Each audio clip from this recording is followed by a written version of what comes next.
But welcome to Policies and Pastries. This is the third session of this event through the Williston Chamber of Commerce. My name is Lindsay Harriman. I am the Community Engagement Coordinator for Williams County and the Chair of the Policy Committee that helps to coordinate these events. We do have some Policy Committee members here with us today. Paula Langford from the School District, and Heath Glenn, one of our newest members, and Ann Quandy from the City of Williston. And then chamber staff who helps actually make things work. Carmen is here in the back, and Raquel is here as well. So, and Brittany Mayo is here as well. Thank you to Brittany for helping to coordinate this space here at the Teton Lounge for these events. Also, a quick thank you to Montra Williams for the water. Please grab some if you'd like. And then the Western Region Economic Development Group is who is our donut hole Christmas tree sponsor. The wonderful refreshments from the Williston State College cafeteria. They're very delicious. So our shtick with starting off Policies and Pastries is we always have trivia questions. So today our topic is childcare, and we'll have some trivia for that. And then we'll hear from our speakers. So first trivia question. How many babies were born at CHI Williston in 2024? A, more than 300, B, more than 500, C, more than 600, or D, more than 1,000? You gotta say it out loud. C. I want to say B. C. Starbucks gift cards for planning. There was like 6. Because, do you want to know how I know this? How do you know this? Because when we do our studies, that about 70% of the babies that are born stay in Williston, and that's how we figure out how many kindergartners we have. There you go. So that's not a guess, that was an educated. Do you know exactly how many babies were born? I have a spreadsheet somewhere, yes. Get that number. 654. Oh. But 2023 saw 667. There we go. It was a cold Christmas that year. All right, next question. How many kindergartners are enrolled in a Williams County public school this fall? So this is all public schools in Williams County. A, 573, B, 602, C, 374, or D, 412? 602. Wrong. 573. A, 573. Well, I guess the speakers kind of cheated today, but. So without further ado, we'll go ahead and have our speakers come up and take a seat in the front here. If you haven't been to this event before or watched online, these are pretty informal and casual. The point is to be able to have conversations with the local experts from our area about what goes on in their world. So we'll first hear from Janie Cox, the operator of Bright Beginnings, which is the public-private partnership childcare facility here on campus at Williston State College. And then we'll hear from Kenzie Brown and Dr. Jason Germundson from Williston Basin School District 7 about the Head Start and Pre-K programs. And again, this is Policies and Pastries, so there'll be a little bit of a policy flavor in terms of how these programs actually work with regards to surrounding policy. So Janie, we'll kick it off with you. Okay. I suppose first, since, am I on? No. Okay, am I on now? I can talk loud, I don't know. Well, we gotta keep your voice. Yeah, there we go. Thank you. Okay, for policies, I guess the big hot topic right now is the CCAP, which is the state assistance that's provided to families, and the CCAP workforce benefit, which is state assistance that is provided specifically to employees of licensed daycares and preschools. They are changing. In fact, this week they came out with new changes, and I think the state is trying to do their best on the longevity of the program and keeping that money in place so we don't run out of it. I keep looking to Kenzie because we're in the same boat together. She's here for, I'm saying she's here for both sides. Was that about a month ago that they came out that there were going to be changes, and it wasn't very clear and it was a little scary, and I think they backtracked a little bit, but they just this week came out with specifically what those changes are going to be moving forward and what they would be effective January 1st. Closer, thank you. So with the CCAP, that is, let's just switch. Okay, it's just not that great. Ooh, Okay, with the regular CCAP, that is an income-based program for families that can qualify for assistance, similar to any other state assistance program that is income-based. And that will provide our families that help to pay for childcare while they go out and work. Just to give an idea, out of, let's see, I think I put it, I have 11 children enrolled, over 100, and I have 2 facilities here in Williston. I have Bright Beginnings and I have Happy Families Daycare out of New Hope Church. And so 11 children across both spaces, over 11 out of about 100 children that receive assistance from the state that is income-based. When a couple years ago, the CCAP program then was provided for our employees, that is not income-based. So if I have an employee that comes to work for me that their husband works in the oil field, but they want to work outside the home, now that they can also apply for that assistance. And that has been a gigantic game changer for us. Before, I believe, per my research, a lot of the providers in the area were the same. We would provide a discount to our employees, but we also couldn't just let their children come for free, because that is how we operate on small margins. So we can't just give childcare away either. And so when this policy came, when the CCAP workforce benefit came through with the state, that has been such a huge help.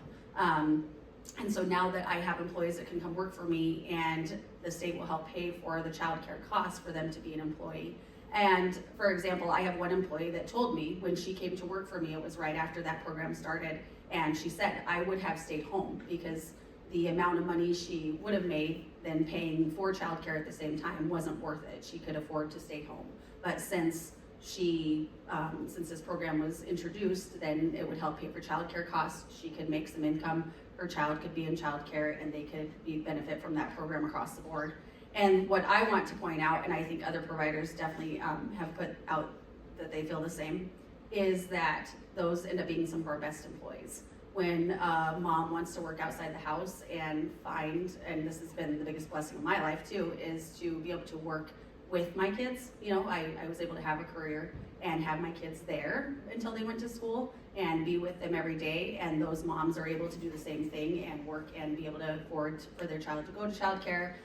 In our case at Bright Beginnings, because we have preschool, that also would cover preschool, and so they can go to daycare, go to preschool, and mom can work outside the home and everybody can afford it. And that provides for that longevity of having quality employees and less turnover in employees, and it just helps across the board, down the pipes in every way. So our hope is that the state continues to push for that, to keep those policies in places. The changes that they put out this week were not too bad. Like I said, about a month ago, we were a little nervous because it was very unclear what they were going to do when they first put out that there was going to be changes. They lowered the maximum amount, but I feel personally, when you look at the maximum amounts that families can get from the state to help with childcare, it's very compatible with what the tuition rates are in Williston. So it's still very, very helpful. And then families end up having a copay, and it's just still not as big of a burden, so that they're able to work outside the home. So that's the biggest thing I wanted to talk about as far as the policies, and what I hope our state continues to fight for is that, like we said, operating on that kind of public-private partnership. That means a lot of things, but that help from the public, especially when childcare continues to be such a huge need. And you guys will feed into that too, because these babies get big and need to go to preschool and kindergarten. And the calls I get, I can't keep up with. We have an online wait list. We have people can call, and just people calling the state to find out licensed daycares. The calls never end to get in, and the wait list is never ending. And the reality is that, I opened my doors almost 3 years ago, that then my families that are enrolled keep having babies. So we don't really open up a lot of spots every year to new families, because they keep our new spots filled. And so Williston definitely, I actually asked Dr. Herning in a meeting a couple weeks back if he had any daycare room in his new nursing building. He said no, but I fully believe Williston State College now could run a full-time daycare just for its students as well. And I'm sure the school district probably could too for their teachers. So we're going to talk about that. Okay, great. It's a huge need. So these policies are just such a huge blessing to families in North Dakota to help us continue to drive that workforce and to create quality daycare.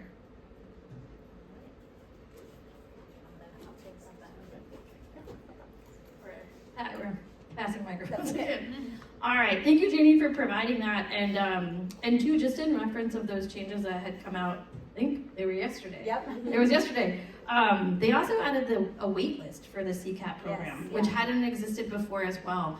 And for context, there are, within the past 12 months, 520 families in Williams County have received CCAP benefits, on average about 300, 330 per month. And that's about a third of the total number of licensed spots. So that's not counting unlicensed spots, a grandma caring for someone, in terms of the number of people who are surely receiving child care in general. And then of the 520 families, 116 families are part of the workforce benefit program. And so it was the end of September. I was on vacation in the Minneapolis airport when I was dually my daycare provider, other local providers. The emails were coming that the state was going to change the copay for and the whole program for the workforce benefit. And I immediately asked the state, how many people do we have? And they said 116, which is a lot. That's a lot of folks who, the assistance, that ability to be able to work outside of the home. And so in terms of all of that, do you see if that program does go away, what do you think would that completely do to childcare staff? I know that I would immediately lose some staff. Like I said, I gave the one example of my employee that wouldn't have had to work outside the home, but this made it worth it for her. So I would lose some staff, and I do think, again, when somebody comes into my program and works for me and they work with their child as they move up and get school ready, I think those would go away, unfortunately. And as they work for me in that longevity, they are quality employees. And again, then when you have employees stay and less turnover, you have more of a quality program overall. When you're able to foster that and grow them up and train them on how to work with children, you become not just go from just keeping the kids alive to now, turning them into great little active humans and teaching our social emotional skills, and having them kindergarten ready. And that's our goal, and that would be harder to reach. All right, any questions for Janie before we move on? We'll also circle back around. All right, great. All right, so let's move on and hear a little bit about pre-K and Head Start. So we obviously have a, Oh, let's just use this. Use that. Here right now, yeah. This is always the fun part. we actually look at it kind of from a different angle, being the fact that, we're about education, right? We're the school district. Kenzie Brown, my CT director and pre-K director, as you've maybe heard, we're turning the ASB building into a pre-K center. Couple different things that happened are, with the addition of our new school, elementary school, Slolan, we are pushing the fifth graders back into the schools, to the elementary schools, and so we have basically the campus, which was 5, 6, 7, and 8. Now it'll just be 6, 7, and 8, so we had room for like 500 kids. It was a safety issue, kids crossing the street and that whole thing, loss of educational time, and so we came together and goes, you know what we need? We need some more pre-K, and here's where the point I was trying to get at. So what we're seeing in our kindergartners, and I'd love to hear what you feel, that our kindergartners right now are the COVID babies, and so there was a lot of different breed. Never taught kindergarten, but I talked to all my kindergarten teachers, and basically we're seeing kindergartners that should be starting to want to read and those kinds of things, should be potty trained, should be talking, and we're having kids off the charts that are still not potty trained and doing baby talk still. And so from an educational standpoint, here's the road to graduation, and I was at the high school for 23 years, so when they get to the high school, we're always trying to close that gap, right? Because we don't want to leave kids behind, we want kids to graduate, we don't want them to drop out, and the worst thing we want is for them to be behind when they get to kindergarten. And so we look at it as, we got to get those kids, because if they're not potty trained and they're still doing baby talk, we got a lot to catch up on, so when they get to kindergarten. We have some best in class, which is a grant through the state, and Kenzie can talk more specifics, but what we were looking for was some more. If we had some room in the district, we'd be able to have some more best in class classes. Kenzie had over 100 kids on the waiting list. And so we actually were looking for a building. Long story short, we moved our district office and we were gonna put it over at the district office, and we started counting up numbers and numbers. I said, oh my gosh, we need something bigger. So that's why we thought of the idea of going to the ASB, because of the fact that as many teachers as we can find, we can get kids in that program. Meeting with other superintendents around the state, when we've tried to hire teachers, the daycare component is huge, with like 70% of our teaching staff being women. And if they're in the childbearing years, we have some teachers who have to stay home. Jamestown runs a very impressive daycare for their school district, and so does Minot. And so I've been in contact with both of those soups, as Kenzie and I working with to try to get part of our plan when we open the doors is to work towards having a staff daycare.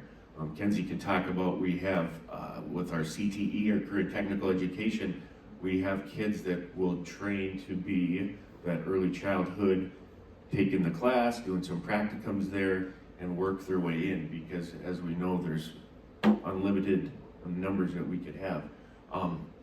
We also are looking forward to the Head Start grant, and this is about policies and things, and basically that's a federal program, and if you know anything about it, Williston School District had it, and we passed it off to another entity, and then they, for whatever reason, won't get into, they dropped it.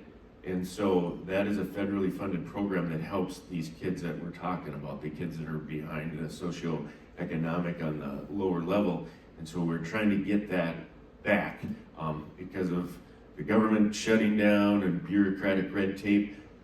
It hasn't come open yet, but we had the lieutenant governor here a couple weeks ago checking out our space, and basically we were assured Williston, as soon as it opens up, you're on the top of the list because the people of Williston need this. So we're excited about that. We're just excited to open this space for all the pre-K space, for the potential Head Start, and then for the potential daycare, which is gonna have a building full of little people. It's gonna be awesome. So I'm gonna pass it over to Kenzie so she can talk about specifics. Okay. Yeah, I'll expand on our Future Coyotes program. So our Future Coyotes pre-K, this is our 4th year running it.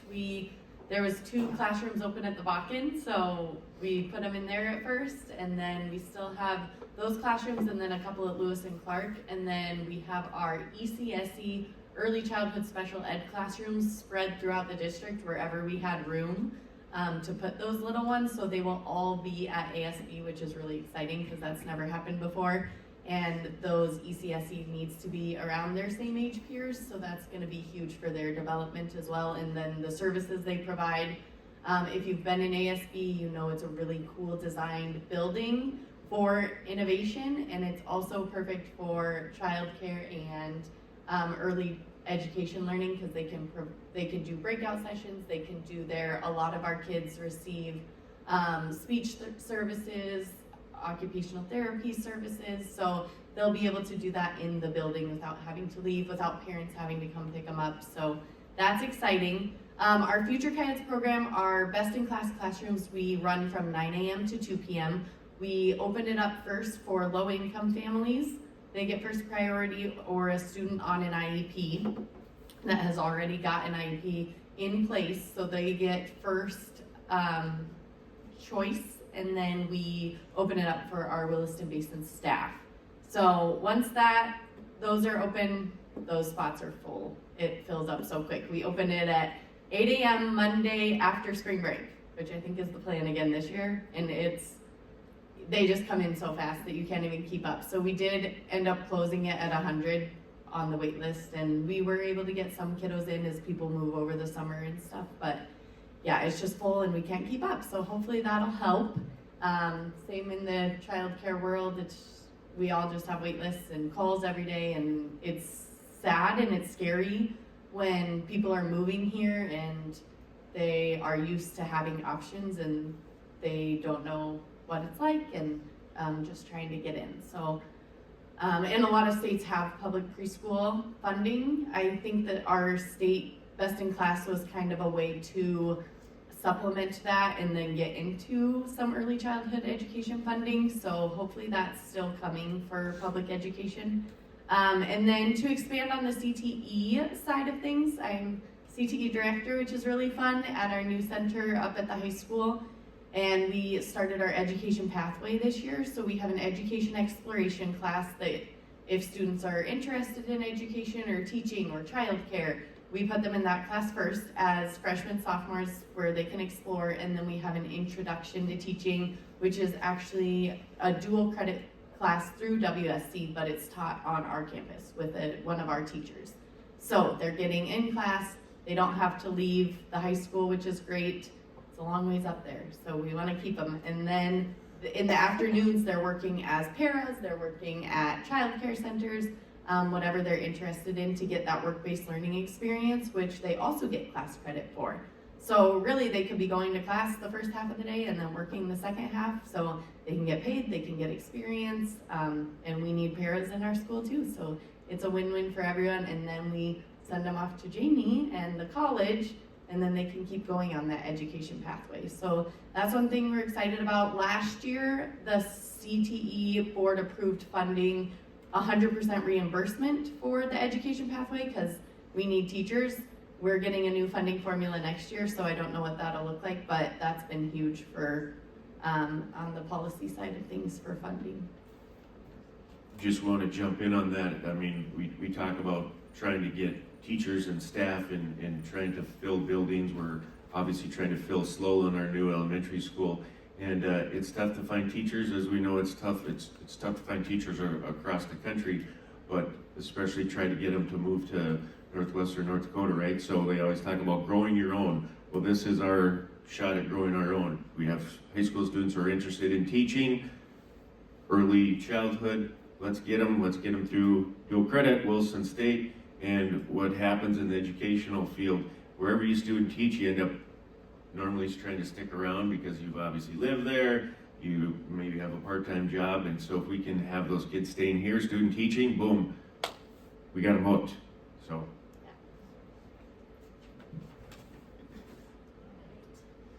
So with regards to pre-K in general, or 4-year-old programs, because it's kind of that transitional time, right? There's some childcare, there's some preschool, there's some pre-K, and before they really get into kindergarten, which then more full-time, right? You're there all day. And a lot of workforce development numbers refer to people who are qualified to work in the workforce or can enter the workforce or willing to go to work, but then need childcare of some sort. So with regards to our current childcare challenges, but also the successes in being able to open up more spots, how important is having public pre-K for just simply being able to provide the ability for parents to go to work, but also the kids to get more full-time care and learning?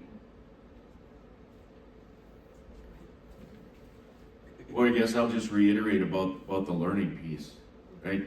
Of the fact that we want to make sure that these little kids, these little cuties, start and are not behind. I have a grandson that just started kindergarten this year, and I was just talking to my admin yesterday, and to see true learning when you see a kindergartner who started school 5 months ago and he couldn't read, and now I get videos and my grandson can read, and you go, the light has been lit, right? The light is on. And so to see that, that's that gap we want to make sure that we're closing, so that these pre-K kids who might not have had those opportunities, who didn't have papas who read to them all the time, that we can make sure that when they hit kindergarten that they're able to start reading too. Because as I said, I want to shake their hand on graduation day and not lose any in the interim. Yeah, and I have a lot of friends that are kindergarten teachers, and when you hear their stories that they have 25 kindergartners in there, it's really hard when we see a lot of behaviors, a lot of kids coming when they have a lot of screen time, they're dysregulated. I think we see that every year more and more. So it's hard to teach a whole classroom of 25 kids if they have no prior exposure to any school setting, even just like social emotional or sharing or lining up in a line, listening to directions. That's really what we focus on in our preschool, is just being able to do those small things, 1-step directions, 2-step directions. So that's a big thing, especially for our lower elementary teachers, to be able to actually get to teach when they get up there. I was gonna say, touch on the social emotional part too, just to be ready for learning. You know, you can, a kid can go to school and be, you know, if they don't have those social skills or at least those basics, they're not gonna be ready to learn. And so yes, that's very important. The other thing though, you guys covered that, so the other thing I wanted to point out that I think I have found is helpful, like for the all-day pre-K program that the school district provides public, is that a parent is not cutting into their workday to have to go transfer a kid from one facility to another. And I found that at Bright Beginnings, the fact that we can offer preschool on site is huge for families. And I've even had families transfer from my other facility because it's just childcare to this one for that reason. Childcare was great in both places, but now their child can start preschool and do pre-K all in one building. They don't have to find somebody to get their child from one facility to another or leave work, and it just offers less disruption throughout the day too. And that's been huge. And then with the Best in Class grant, is that only for public facilities or can private providers apply for that as well? Private providers. We have it at Coyote Pups as well. We have a couple best-in-class classrooms. We still focus on those low-income families that might be on CCAP, or there's a sliding scale fee, so they only pay that certain amount. So you do have to be, there's a QRIS rating scale, and you have to be a 3 or a 4, which it is very time-intensive, but providers can apply for it. So, and actually on terms of the quality rating scale and licensing in general, one of the things that the legislature is studying right now, and Senator Todd Beard from District 23 is on the committee, as well as Kenzie for a local representative, is looking at licensing changes. Is there anything that you'd be able to offer in terms of like, what would be your silver bullet, or what type of fundamental change would make it easier to either operate, open, expand capacity? You get a magic wand right now. Oh, that's a hard one. It's a hard, I don't know. It's always like a double-edged sword, I feel like, because you know why those things are in place. That yes, they can be a pain sometimes. So I don't know. That's a really hard one to answer. Do you have one I might. off the top? The age. I can't have anyone under 18 by themselves, Yes, which they can be great employees. yes, some of those, my high schoolers are amazing. Like, I let them watch my kids by themselves, but I can't have them in a classroom by themselves. So I might be totally in ratio, but I can't really count those as full-time by themselves. So they have to be with someone over 18. That's a hard one for me. That would be mine. I don't see that changing after our first legislative assembly, but that was one thing I brought up. I know I have 2 kids in daycare, and when and I have a COVID baby. My son is in kindergarten this year, and the first time I walked into daycare and I saw where the baby room was, and I was like, okay, the babies are in here. But every time someone says, well, let's make the square footage smaller. Like, no! Have you ever seen a baby crawl on the floor? If you haven't seen a baby crawl on the floor, you don't get to say the space should be smaller. But it's that double-edged sword because they're in place for safety reasons, but then yeah, from a workforce perspective, and I know a lot of the high school students that have worked at our childcare facility where my kids go, they've stayed, and they come back for summer, they come back for winter breaks, and it's such a nice relief for them, the staff, because then they get to take off time and they can switch out, and that growing your own and keeping the continuity of care. And from a workforce perspective, we kind of need that for everything. So, all right, does anyone out here have any questions for any of our speakers today? Oh, here. Okay. Kenzie, you had mentioned something prior to the meeting here today about a legislative bill that didn't pass and may be coming back. I don't remember what it was, but could you speak to that a little bit, please? Yes, that would be a policy one. That's a good one. 1119 was a big one that a lot of us tried to get through. There was a lot of funding and hopeful changes. They didn't pass it, but they did set up a legislative committee, and that's what Lindsay was referring to, that we will meet every month and do some research, get some feedback, make some changes, and then they'll reevaluate it in the next session. So that is one thing that I think they just wanted a little more information on, but I do see some changes coming out of that. What kind of And mostly funding. I think CCAP funding will be a big one, the workforce benefit funding, but since it didn't pass right now, I think that's why we're in such a limbo time where they're running out of funding, so they can't fully fund CCAP and like the workforce benefit where our employees get full daycare. So they hope that it's coming, but right now we're kind of at a standstill. That's what I've got, and that's also federal. The money that we use for the state CCAP is from a federal grant, so that they have to be careful with that too and make sure that when they're writing that grant, it aligns to what they're using it for, so, yeah. Any other questions?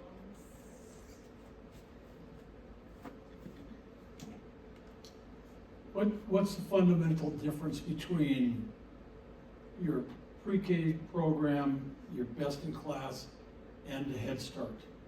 I know that we've worked on Head Start before, and once it got to Denver, it was a mess. But anyhow, just for my own information, what's the difference between those three programs and how are they all funded?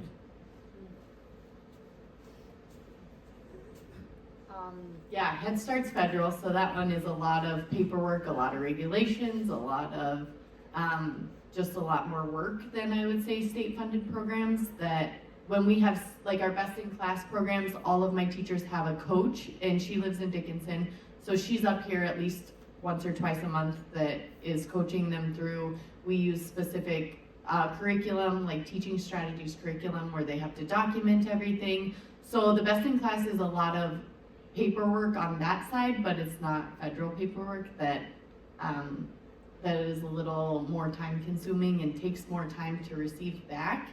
I would say that's the difference. And then if you're not, it's really just where all the funding's coming from. So I would say all of our kids get like the similar education. We're all focusing on kindergarten readiness, but it's just where the funding's coming from. Because if you're just privately funded, which I don't think any childcare providers can really do, you don't have to follow those regulations, but I would just say where the funding's coming from. How old is Head Start? There's 4s and 5s, and then there's also an early Head Start for 3s, which you could apply for as well if that comes open. Should be good. So what is each one of those programs? What's their goal for each program? I mean, Early childhood education, I would say. Are they all the same, or why do you have three programs instead of one? Because it's more funding. It's just more money from Head Start that we can use, more money from Best in Class. Different from the wallets state. we're getting the money from. Yes, and then filling up the people. Well, and Best in Class is just the name of the grant that helps fund pre-K, right? Like Yep. it's not a separate program. Yeah, Best in Class is just So there's pre-K. where the money's coming from. Yeah, There's it's pre-K. still pre-K. If you walk into any of those three classrooms, they're gonna look the Yeah. same. Yep, and then the early childhood education, those aren't best in class classrooms, those are state funded because we're required to provide those. But the learning looks the same, the goals are the same, teaching is all the same, it's just the paperwork side. Is the instructor qualifications the same for each one? For Head Start, you have to be so many credits, etc., or this class and the pre-K, are they the same? Yeah, for best in class I have to have a Can you license. repeat the question? Repeat the question. Are the teacher qualifications the same?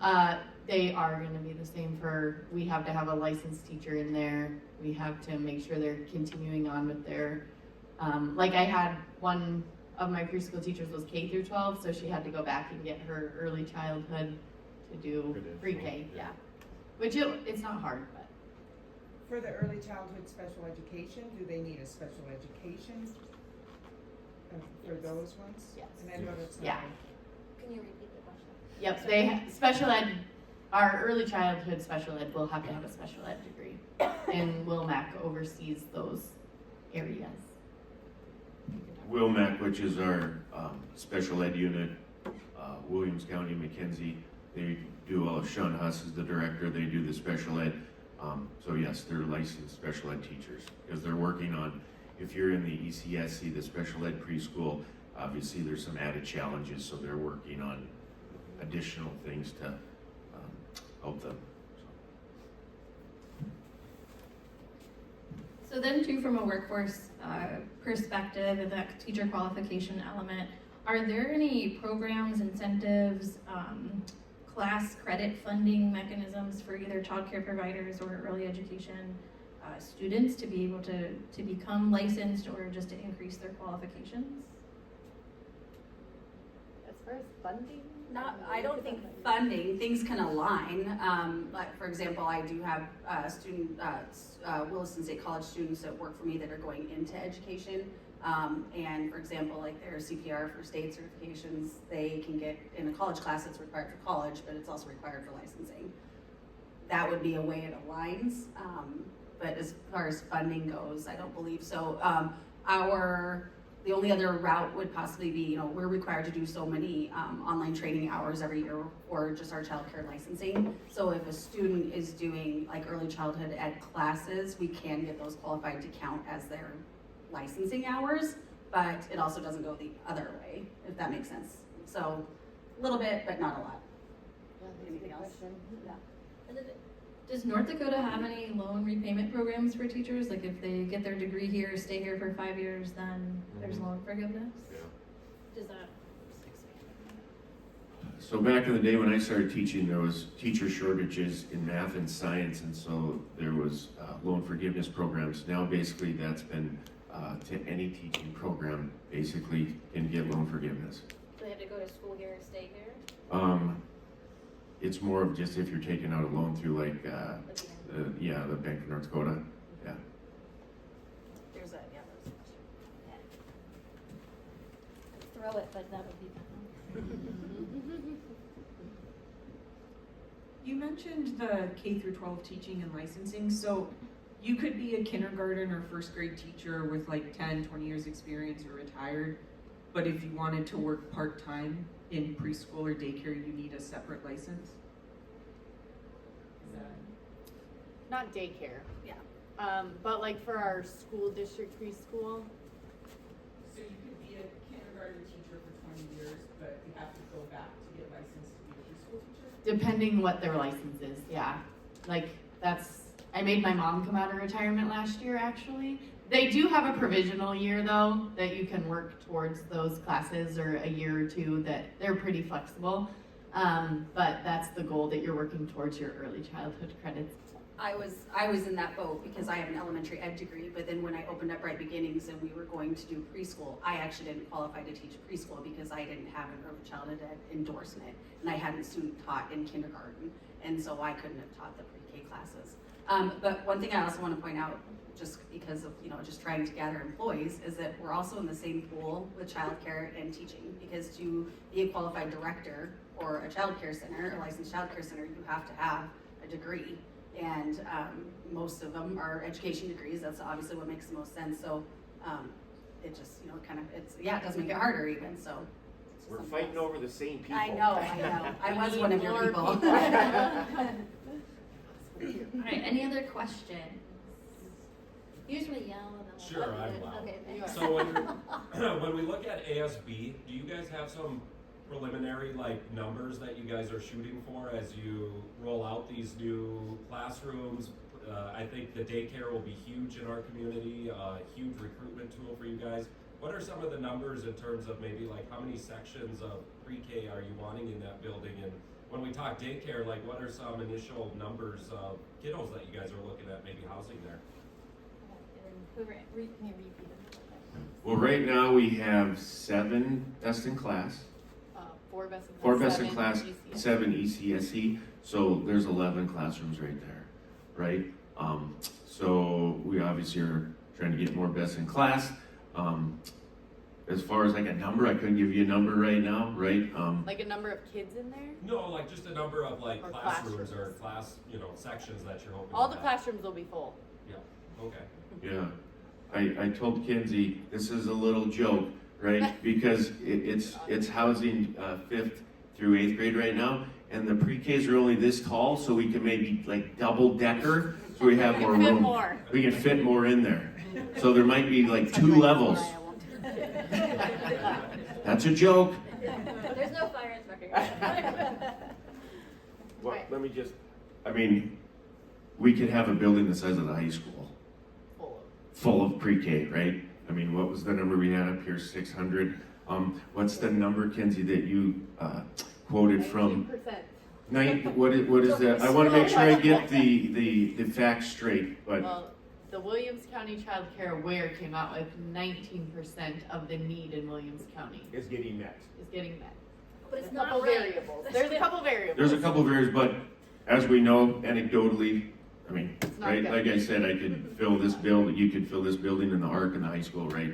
And you might have enough pre-K spots, daycare spots, so. I took a look at my wait list, and this is not an accurate number because it's from when we opened, so I don't know how many families have moved, you know, how many families might have submitted twice, but it's over 600 submissions deep. Wow. Do people call? Like, I know when I was looking for childcare, I was on 11 waiting lists, because it was the brink of COVID. And the only reason I got into daycare is because my son was born 2 weeks late. Otherwise, I don't really know what I would do. But, like, I never called to get off that list. Do you then also, like, cycle through or refer out and say, hey, you know, you're number 402, but you could try X, Y, and Z? I know people call or, you. Yeah, I tell people to call Kinsey. Yeah, people ask all the time, you know, do you know another place? I've actually been shocked a few times how people get mad at me when they call and I tell them I won't have openings for a while, and I'm sorry, that's the reality of it. I understand. That's why I opened a daycare, because I need daycare for my own kids. But yeah, well, the state says we are meeting 19% of the need. It's frustrating because it excludes any it also says we have 0 state licensed after school programs, which is true because we don't have any state licensed after school programs because the ARC runs it through the school district. And so that's 255 spots that they have of caring for after school kids, plus then other areas in our community that have before and after school care at the school, the after school, like all of those pieces and parts. And there's unlicensed, there's self-declared, there's so many variables that go into it. But I think at the end of the day, the point is we're still always going to need more, and we're going to need to be able to help elevate that capacity for all income levels. Because that's the affordability part is even if there were more licensed capacity, some of our centers aren't operating at their full licensed capacity because they don't have the staff to support it. And then that's hard too. You know, if you've got 72 spots you could fill, but you don't have staff to cover it, or on any given day if too many people call out. You know, and so knowing what our options are, what works, what makes sense. And then the tough part too is if a funding mechanism or a program comes out, but it can't be utilized because it doesn't make sense, then it looks like, oh, they don't need it, when it's really like, no, it just doesn't work. And so that importance of being able to provide feedback to our legislators and knowing that it's working, and we need it. I'm going to segue a little bit more just into daycare and not the preschool and early education aspect, but in the policies of our community helping provide just spaces, because Bright Beginnings was created by those policies and by the community to be a space for childcare. When you have rent rates for commercial real estate where a childcare could go at oil field prices, it's not doable on your own. Like I said, you know, childcares operate on small margins. We're not big money making machines. No, it is not. And so it is really hard to find a space that meets fire code standards, that meets licensing standards, because they do have a lot of red tape. And again, it's in place for a reason. I understand that. These are precious little people that we want to keep safe. But that was the reality. So like with Bright Beginnings becoming, you know, through WEDG and becoming the city helping and with the funding and getting grant funding through the state and all those things that built and remodeled the Crichton building here on campus for Bright Beginnings, that was a huge thing too. And the churches helping, we both have facilities in churches, but even both our facilities in those churches participated in STAR funding through through Williston, and just all those opportunities that are created through some of these policies too are also helping make it happen, and we need more of it. Okay. Any last questions from the crowd? Oh, okay. We still have a little bit. Yeah, we do. So, in other states, they have large daycare operators. In North Dakota, we cannot do that. So, is there any positives to allowing that to happen in North Dakota? And obviously, there's a lot of negatives because you want to know who's taking care of your child, but just give me a little bit of insight on that. I guess, what do you mean by North Dakota not being able to have large providers? If you had a commercial daycare operator, Like a franchise? a franchise, Yeah. Yeah, like Yeah. what are some of them Yeah. called? I really couldn't answer to that. I guess I haven't, because like you said, I've always lived rurally my whole life. I've worked rurally. I've not seen those in operation. I guess some of them that, this may sound silly, but just following on social media and learning, and like I have an employee that came from one of those, I think a Childcare in California, that I've bounced a lot of ideas off of. I think they are able to offer a lot more educational opportunities to their employees to like advance their learning and for things like that than the private. But I think you are right that I think parents are more comfortable when they know exactly who they're dropping their kids with off every day, things like that. But I personally in my career haven't been able to see a comparison from one to the other. Yeah. Yeah, I don't think that's off the table for our community. If someone were to come in and want to do that, I think a lot of those franchises, the owner operator lives somewhere else. So that owner operator might live in California and not have any idea about Williston. That kind of makes it hard. Just being invested in the community, and franchises are expensive, so I don't really see anyone that would, the pros and cons of it don't really make sense, but.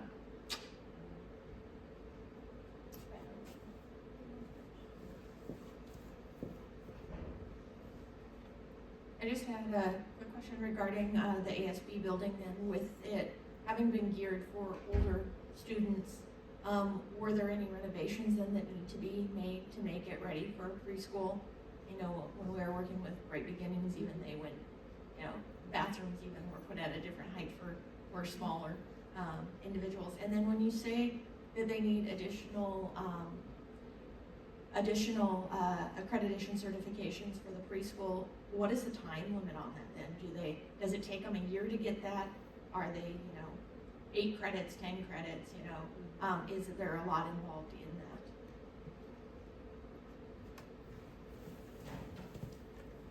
that? As far as any renovations, no.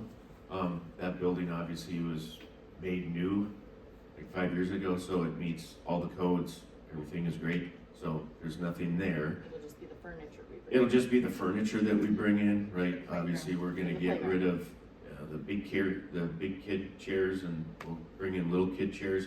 And then there's a playground that we need to put in the back because there's not a playground, but besides that, everything's fine.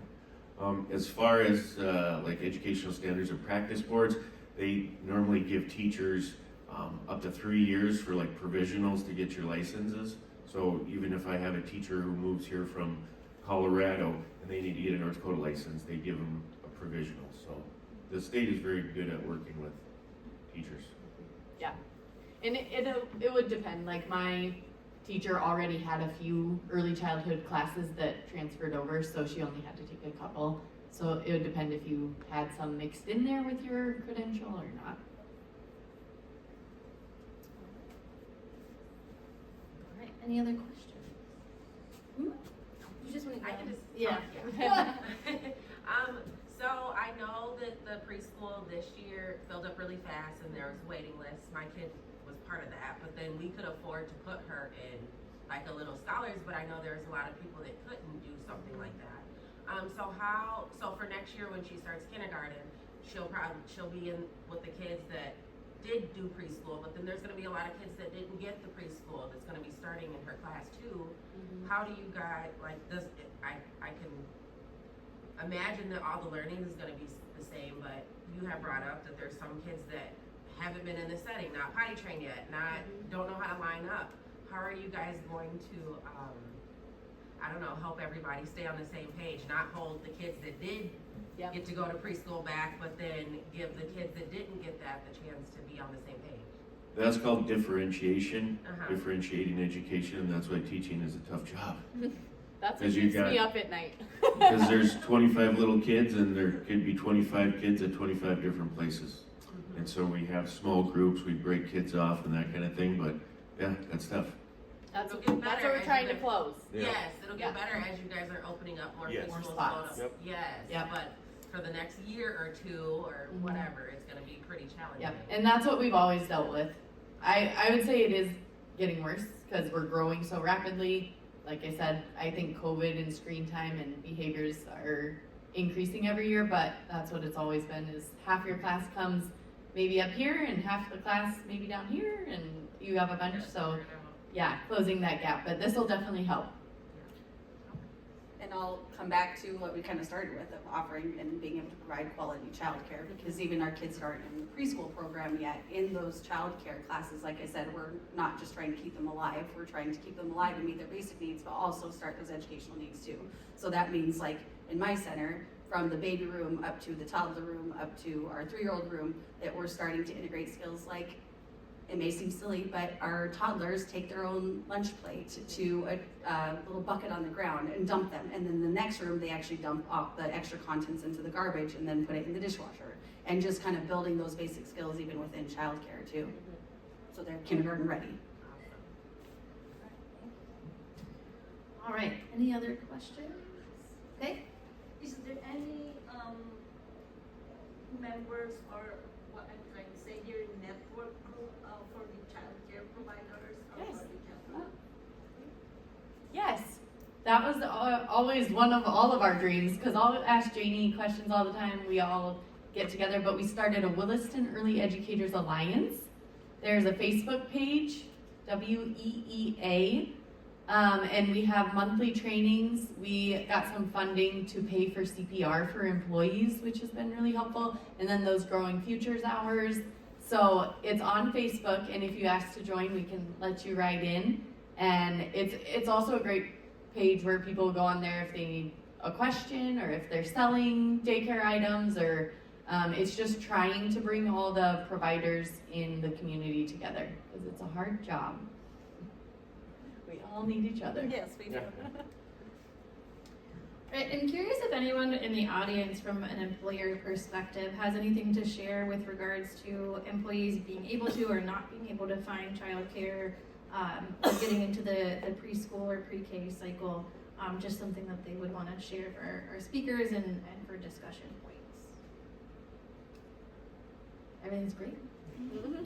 As a parent, I was so sad because my daughter was born here, and when she didn't make it into like the pre-K, the schooling setting, it's pretty sad because you're like, oh, we work here, we're local, you know, and so I'm so happy to hear that you guys are doing more to open that up. I'm sad that she won't be able to do the ASB because she'll be in kindergarten next year, but that's pretty awesome.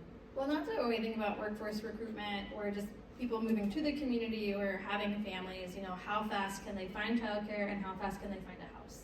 And what can we do to help both of those veins, because at the end of the day, they kind of go hand in hand. Plenty of jobs, but, you know, being able to find the kiddo spots and then a place to live too. But, yeah. All right, I have any a quick question. Sure. Is 4K required? So Okay. no, will it be, are you guys looking to make it a requirement before kindergarten or no? No. Okay. No.